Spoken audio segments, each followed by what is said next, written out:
moi, je veux convaincre les Français de ça. Et je veux leur dire aussi, ne vous laissez pas duper par l'extrême droite, les solutions magiques de l'extrême droite qui n'en sont pas et qui, au contraire, si on leur donne les clés du camion, vont nous mettre dans le mur d'un point de vue économique ce serait véritablement de mauvaises solutions. Je vais être tout à fait honnête avec vous, Valérie Ayé, en travaillant cette interview et en essayant justement de comprendre, je regardais et je me disais, au fond, vous êtes vraiment la très bonne élève. C'est-à-dire, quand on regarde même les chiffres, et évidemment, vous souriez d'ailleurs de fierté, et je le comprends, vous êtes celle qui a été la plus consciencieuse. Quand on regarde, et d'ailleurs, c'est une enquête qui a été menée par bfmtv.fr, vous êtes la plus assidue, 98,6% de taux de participation au vote. Vous êtes devant tous les autres. Vous êtes aussi au-dessus de la moyenne sur tous les autres critères. Vous êtes celle qui a rédigé le plus de rapports. Vous êtes celle qui a rédigé le plus d'avis. Vous êtes la bonne élève consciencieuse. Sauf que l'Europe, en ce moment, elle ne fait pas rêver les Français. Donc vous êtes presque comme celle qui est associée à celle qui serait un peu trop zélée par rapport aux profs, quand on est dans une classe. Est-ce que vous comprenez ça? Est-ce qu'il n'y a pas un problème de décalage par rapport à... vous êtes l'assidu de l'Europe, d'une Europe qui ne fait plus rêver? Moi, je suis convaincue que c'est en renforçant l'Europe qu'on renforcera la France. Après, évidemment que l'Europe, elle n'est pas parfaite. Et depuis le premier jour, quand je suis arrivée au Parlement européen, j'ai eu la détermination de transformer l'Europe. Parce qu'il y a des tas de choses qui, effectivement, ne vont pas. Mais il faut rappeler les fondamentaux. On a besoin de l'Europe pour réindustrialiser et ramener la production de médicaments sur notre territoire. On a besoin de l'Europe pour bâtir une défense européenne et vis-à-vis de Vladimir Poutine, notamment. On va rentrer dans le dur sur ces questions de défense européenne. Elle n'est pas parfaite, mais moi, au Parlement européen, je me suis battue tous les jours pour la transformer. Je me suis battue pour qu'on mette en place un plan de relance européen au moment de la crise sanitaire, pour que nos économies ne tombent pas. Et grâce à ce plan de relance, nos artisans, nos commerçants, nos PME n'ont pas mis la clé sous la porte. Vous trouvez ça injuste? Vous trouvez ça injuste? Alors, je dirais pas que c'est injuste ou pas juste. Moi, en tout cas, j'ai passé mon mandat au Parlement européen à faire bouger les lignes, à faire que l'Europe, elle sorte de sa naïveté pour être plus efficace et plus utile auprès des Français. Et les Français sont très pessimistes sur l'Europe. Je ne sais pas si vous avez regardé. Alors, il y a les sondages qu'on fait auprès des Français uniquement, mais il y en a un qui est très instructif, qui est l'Eurobaromètre, qui est une étude qui a été menée dans tous les pays de l'Union européenne, qui a été commandée par le Parlement européen en avril dernier, donc le mois dernier. Et les Français sont les plus pessimistes de tous les pays européens.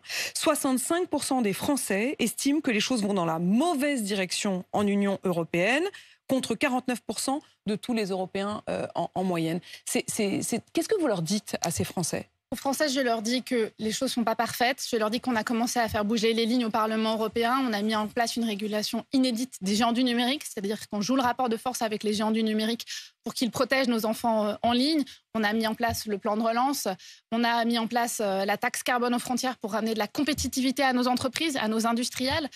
On a fait bouger les lignes en matière commerciale aussi pour que l'Europe sorte de sa naïveté. Donc on a fait bouger les lignes. Il y a encore beaucoup à faire et c'est ma priorité pour le prochain mandat avec la liste Besoin d'Europe que je porte. Et je dis aussi aux Français, regardez ce qui se passe outre-Manche. Les Britanniques ont choisi de quitter l'Europe. Aujourd'hui, il y a une majorité de Britanniques qui regrettent leur choix parce qu'ils voient bien les conséquences désastreuses du fait de sortir l'Europe. Plus personne aujourd'hui en France, ni même le RN qui à un moment était pour la sortie de l'Union européenne, ne prétendent vouloir sortir la France. L'extrême droite aujourd'hui ne dit plus qu'elle veut sortir de l'Union européenne, mais quand on regarde leur programme, tout dit qu'ils veulent non seulement détruire l'Union européenne et en sortir. Je vais vous donner quelques exemples. Allez-y. Ils veulent la fameuse double frontière proposée par Jordan Bardella. Donc d'abord, je n'ai pas compris, toujours pas, comment il veut la mettre en place, s'il bâtit des murs entre la France et l'Italie, s'il met des douaniers sous tous les 100 mètres, etc. Mais en tout état de cause, ça veut dire on quitte l'espace Schengen, ça veut dire plus de liberté de circulation en Europe. Ils veulent renationaliser la politique agricole commune. Ils veulent ne plus payer, ne plus contribuer au budget commun. Mais pardon, mais si c'est pas sortir de l'Europe, ça, si, c'est un Frexit en pièces détachées. Donc il faut aussi que les Français soient conscients de ça. L'extrême droite n'assume plus son projet de sortir de l'Union européenne parce que c'est impopulaire auprès des Français. Mais clairement, tout ce qui est dans leur programme démontre qu'ils veulent en sortir. Donc pour vous, ils sont dans une sortie de l'Union européenne. Bien sûr. Coordonnés avec leurs alliés en extrême droite partout en Europe, dont le seul objectif, c'est de détruire l'Europe. Comment vous réagissez, puisque vous évoquez la question des alliés du RN, vos alliés dans le groupe que vous dirigez, le groupe Renew, il y a parmi eux, chez les Hollandais, le parti libéral hollandais, qui a donc annoncé en fin de semaine dernière, le VVD, qu'ils allaient participer à une coalition avec le Premier ministre élu, qui finalement n'exercera pas, Geert Wilders. C'est toujours vos alliés ? J'ai immédiatement exprimé ma désapprobation la plus totale vis-à-vis de cette alliance au niveau national européen. Donc, au sein de mon groupe, et moi en tant que présidente de groupe, on a toujours une ligne absolument claire. Sont-ils encore membres de votre groupe? On ne fait aucune compromission avec l'extrême droite. Nous avons durant ce mandat toujours appliqué le cordon sanitaire, c'est-à-dire aucune. Donc eux, ils vont travailler, ils vont participer à un gouvernement avec eux. Je le désapprouve totalement. Mais est-ce que vous allez totalement. le désapprouver dans les mots, ou est-ce que vous allez jusqu'à dire le VVD ne fait plus partie de Renew Europe? On aura une discussion, on arrivera au Parlement européen, il y a les élections et la campagne électorale jusqu'au 9 juin. Le 10 juin, je réunirai mon groupe politique pour aborder cette question. Donc eux vont travailler avec Geert Wilders. Vous ne pourriez pas travailler avec Marine Le Pen ou le RN? Ah mais c'est hors de question. Jamais de la vie, de toute manière, politiquement, je ne me suis associée de près ou de loin à l'extrême droite. Mais vous allez discuter de la présence du VVD qui donc va travailler avec l'extrême droite en Hollande dans votre groupe. Quelle est votre position? Est-ce que vous estimez, vous, que le VVD doit sortir? Je l'ai dit, je suis en désapprobation la plus totale avec cette décision politique au niveau national. Je considère qu'ils se sont mis en marge de nos valeurs. Ensuite, moi, je suis présidente de groupe, j'ai une responsabilité collective et la décision, elle doit être prise le 10 juin ensemble, conformément au statut du groupe. Valérie Ayé, vous ne demandez pas à ce que ce parti qui va donc travailler avec l'extrême droite sorte de votre groupe. Vous pourriez continuer à travailler avec eux. Je le redis, ils se sont mis en marge de nos valeurs. Moi, je suis en campagne. Est-ce que ça veut dire en marge, ça veut dire au bord, mais dans votre groupe, ou est-ce que ça veut dire hors de votre groupe? En faisant ça, ils sont en opposition totale avec les valeurs et la ligne du groupe. Ensuite, je vous le redis, je suis présidente du groupe, je ne prends pas de décision seule. Elle sera prise au lendemain des élections européennes. Ma priorité, là, dans les 3 semaines qui viennent, c'est de faire que l'extrême droite et tous leurs alliés en Europe aient le score le plus faible possible pour préserver nos priorités. J'entends parfaitement, Valérie Ayé, mais vous comprenez le paradoxe. C'est-à-dire que vous dites, moi, je veux que tous les alliés de l'extrême droite baissent, mais en même temps, je ne vais pas jusqu'à dire que ceux qui sont techniquement alliés dans un gouvernement en Hollande sortent. Vous pourriez continuer ma position, elle est extrêmement claire. Désapprobation totale. Je considère qu'ils se sont mis en marge de nos valeurs et de nos règles. Je suis présidente de groupe. J'attends d'avoir une discussion avec l'ensemble des membres du groupe parce que je respecte les statuts. Et je le redis, ils se sont mis, à mon sens, en marge de nos valeurs. Mais ça veut dire, pardon, je vais jusqu'au bout parce que je veux comprendre ce que ça veut dire à la marge. Ça veut dire que concrètement, de cette discussion pourrait sortir l'idée que le VVD qui travaille avec l'extrême droite en Hollande reste votre allié. Je le redis, pour moi, c'est une option qui n'est pas entendable parce qu'ils ne respectent pas nos valeurs en faisant cette alliance. Mais je ne suis pas moi seule décisionnaire, je respecte les statuts du groupe. Et ma ligne rouge, elle est claire, je l'ai dit, j'ai exprimé ma désapprobation totale dès le premier jour à ces partenaires-là.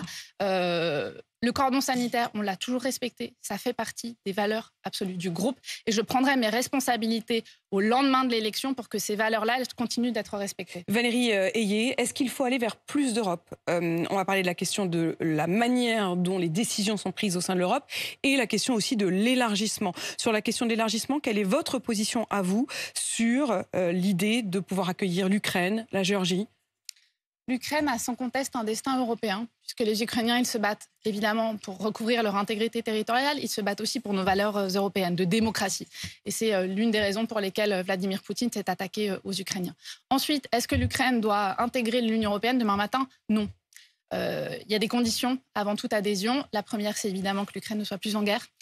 La deuxième, c'est que l'Ukraine se réforme d'un point de vue économique, d'un point de vue social, pour se rapprocher de nos standards.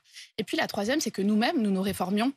Aujourd'hui, on voit bien que le processus de décision à 27, il est extrêmement compliqué, avec des opportunités de veto qui sont données, avec la règle de l'unanimité qui sont données à certains et qui nous empêchent d'avancer. Donc, il y a 3 conditions avant toute adhésion de l'Ukraine. Évidemment, la fin de la guerre, les réformes en Ukraine et les réformes chez nous, en notre sein. Si vous enlevez le droit de veto à certains pays, ça veut dire qu'on ne l'aura plus non plus? On voit aujourd'hui qu'il y a un ensemble de décisions qui sont prises, notamment en matière budgétaire et fiscale, mais pas que, à l'unanimité, et qui donnent des opportunités de veto et de chantage à certains en Europe. Viktor Orban, Premier ministre hongrois, c'est le plus grand maître-chanteur en Europe. Il utilise son pouvoir de veto, la règle de l'unanimité, pour s'opposer sur d'autres textes. Ce n'est pas possible de continuer à travailler comme ça. La démocratie, c'est la règle de la majorité qualifiée. Et notre rôle en Europe, c'est d'aller convaincre, d'avoir du leadership pour aller convaincre nos partenaires qu'on fasse bouger les règles en Europe en direction. Ça veut dire, Valérie Ayé, que concrètement, nous pourrions nous retrouver en minorité. Alors, ça veut dire que concrètement, il faut qu'on ait du leadership en Europe. Et moi, j'assume d'avoir... Il faut. Non, mais alors, je suis pour que nous ayons beaucoup de leadership, mais il faut aussi faire face à des possibilités qu'on n'en ait pas. Et dans ces cas-là, vous auriez accepté des règles qui permettent que la France se retrouve potentiellement en minorité. On est bien d'accord. Moi, je ne suis pas tenante du défaitisme. Je pense qu'on a les capacités de faire bouger les lignes en Europe. Oui, mais les Français sont défaitistes. Je veux leur faire la démonstration. Spontanément, quand on leur dit que vous inspire l'Union européenne, le premier mot, le premier qualificatif qui en sort, et c'est une étude de l'IFOP de la semaine dernière, le premier mot, c'est inquiétude. Et vous leur dites aujourd'hui, malgré votre inquiétude, soyez optimistes, on va y arriver, et donc on n'aura plus la règle du veto, mais nous ne serons jamais en minorité. Alors, la première chose, d'abord, moi, je veux bâtir l'Europe qui protège. On l'a fait, par exemple, avec le plan de relance. Je veux qu'on avance avec la défense européenne pour faire face aux menaces extérieures qui pèsent sur nous. Je veux qu'on avance avec l'Europe de la santé, comme on l'a vu au moment de la crise sanitaire. Je veux que l'Europe, elle soit le continent qui bâtisse le premier vaccin au monde contre le cancer, par exemple. De lever le droit de veto. On va faire les choses à l'envers. Aujourd'hui, c'est très difficile d'avancer sur un impôt minimum sur les sociétés. Parce que, évidemment, les pays qui ont un impôt minimum très, très bas, nous, on veut harmoniser, on veut taxer les géants du numérique. On a subi des vétos de la part de l'Irlande ou du Luxembourg qui ont un intérêt au statu quo.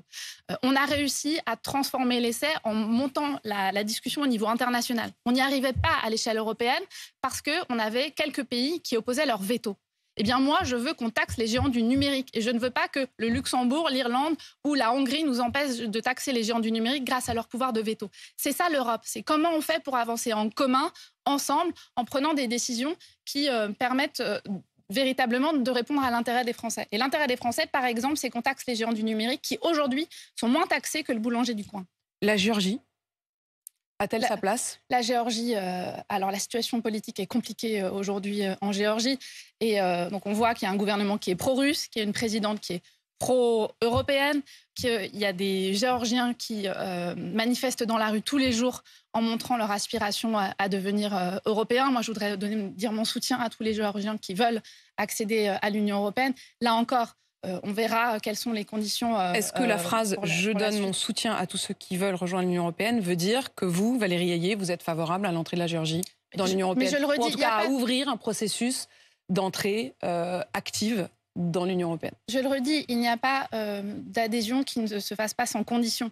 Et la condition, c'est évidemment le mérite. Non, mais s'ils répondent à ces conditions, à ces critères, est-ce que vous êtes favorable à l'entrée de la Géorgie dans l'Union européenne ? Alors, ça, je le redis, c'est les conditions, le mérite qui est important. Effectivement, il faut qu'on puisse l'envisager. Après, on a différentes manières de discuter à l'échelle européenne. Il y a l'adhésion à l'Union européenne en tant que telle, et puis il y a la communauté politique européenne qui a été mise en place en 2022 à l'initiative du président de la République, qui est plus large que l'Union européenne, qui intègre aussi, par exemple, le Royaume-Uni, qui a décidé de quitter l'Union européenne. Donc, on a plusieurs leviers aussi pour parler ensemble. Mais vous, Valérie Ayé, vous choisissez quoi dans ces différentes options ? Alors, là encore, je le redis.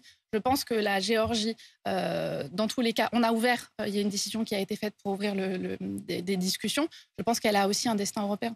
À la triste faveur de la tentative d'assassinat du président slovaque, et il va mieux, moi-même, j'avoue, en toute naïveté, je ne savais plus si la Slovaquie faisait partie ou non des 27 ou des 28, d'ailleurs, parce que je pensais que nous étions encore 28. Enfin, ça paraît idiot, mais c'est vrai que quand on ne suit pas au jour le jour la comptabilité, et je me dis, si moi-même, dont le travail est effectivement au quotidien de m'y pencher, je n'étais plus tout à fait sûre, j'avais un doute sur la Slovaquie, j'étais obligée d'aller vérifier, j'imagine qu'un grand nombre de Français ne savent plus forcément jusqu'où va l'Union européenne. Et quand on regarde la situation de la Slovaquie, les médias évoluent, disent-ils, dans un climat hostile. Ce sont les constatations de Reporters sans frontières. Il y a des prises de position pro-russes de la part du Premier ministre, des attaques contre les médias, contre les ONG, des lois que le gouvernement tente de faire passer en débit des critiques de la Commission européenne, qui devraient aboutir, effectivement, ces projets de loi qui réduiraient considérablement les peines d'emprisonnement pour corruption. C'est quasiment un blanc-seing pour les corruptions. Comment on peut accepter que ce pays, un jour, potentiellement, puisse prendre des décisions à la majorité avec nous ? On ne l'accepte pas.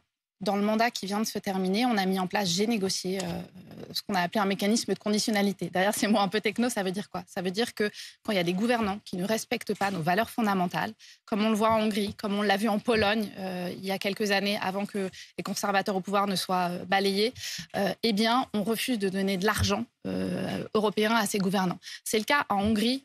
Aujourd'hui, il y a de la corruption généralisée, l'état de droit est piétiné, les juges ne sont plus indépendants, la liberté de la presse est mise à mal. Ça a été le cas pendant des années en Pologne. Et on a des leviers. C'est on ne donne pas d'argent européen à ces dirigeants et ils commencent à changer de ligne, à revenir un peu dans le respect de l'état de droit.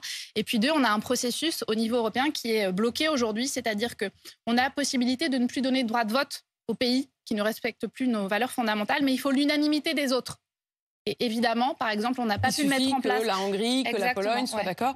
Mais Valérie Ayé, quand on entend ça, est-ce que ça ne vous fait pas douter de la possibilité de la Géorgie? C'est-à-dire qu'on ne sait pas demain qui dirigera la Géorgie. Et si on lui a donné la possibilité de rentrer, vous comprenez cette inquiétude? Quand j'essaye de comprendre ce qu'il y a derrière le mot inquiétude des Français, il y a peut-être tout simplement ça, non? Là encore, il faut... l'adhésion se fait sur la base du mérite. 2, il faut qu'on renforce nos processus, nos dispositifs pour s'assurer que tout nouvel entrant, mais pas tout nouvel entrant uniquement, c'est-à-dire qu'à compter du moment où un pays est membre de l'Union européenne, qu'il continue de respecter dans la durée, évidemment, nos valeurs fondamentales qui sont le socle de la démocratie européenne. Et donc, on a des leviers. C'est le mécanisme de conditionnalité, état de droit. On a des leviers, et tout à l'heure, on parlait de la remise en cause de l'unanimité. Typiquement, qu'est-ce qu'on fait pour renforcer cette mesure et cette décision pour s'assurer que demain, un gouvernement qui ne respecte plus nos valeurs fondamentales ne puisse plus avoir de droit de décision au niveau du Conseil?